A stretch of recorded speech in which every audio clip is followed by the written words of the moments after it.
Well, welcome to Sister Hayes video series for GS120L.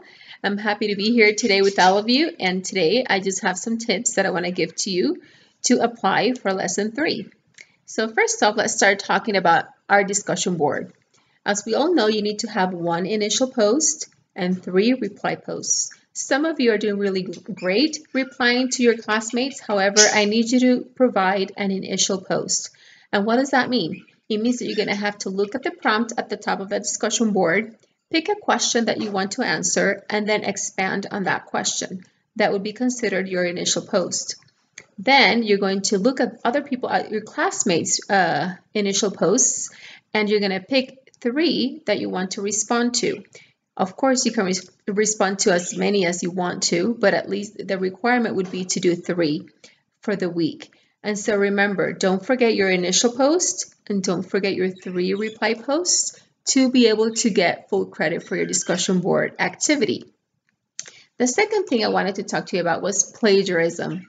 And I know many of you know what that means, but for those of you that don't know what that is, plagiarism can happen in 3 different ways in GS120L. You could either be using somebody's words as your own, meaning you're doing some research online, and then you see something that you like, you copy and paste it into that discussion board. Well, this is not something that you created yourself, so it is called plagiarism. That's the first way. The second way would be using online tools. For instance, if you decide you want to use Google Translate or any other kind of tool, and you plug in your paragraph in there that you wrote in Spanish or whatever it is your native language is, and have it spit it out to you in English, and then you take that and you paste it into that discussion board, that is also considered plagiarism. So that's not to be done. And the third thing that plagiarism is having someone else do the work for you. And actually, this has a lot to do also with keeping the honor code.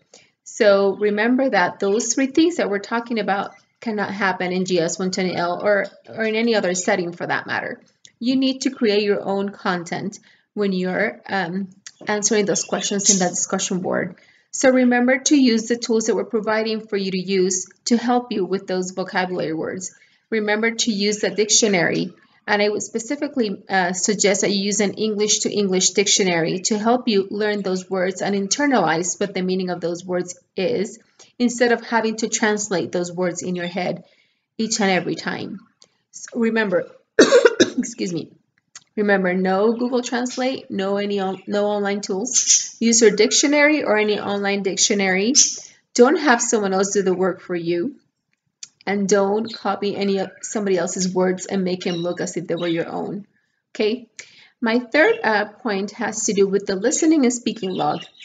And this is actually a very important point because you guys have been doing really great with it, and I love reading about your different activities.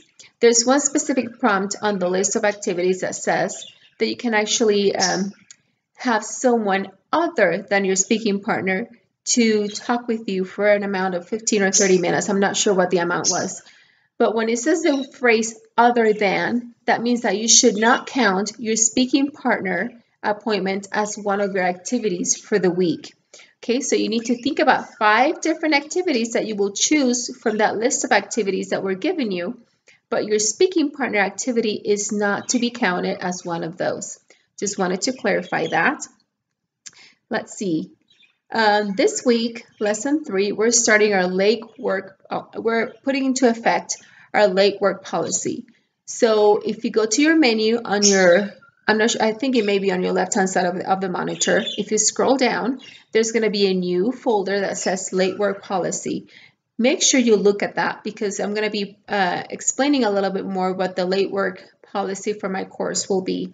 And of course, it is important that you abide by that as we are starting lesson 3 so you don't miss any points. Okay, so let's make sure that we keep those deadlines from lesson 3 on. And you only have 3 days after the deadline to turn in any other late work with a penalty. But I will provide more information as in that section of the late work policy. So make sure that you go into there and read it.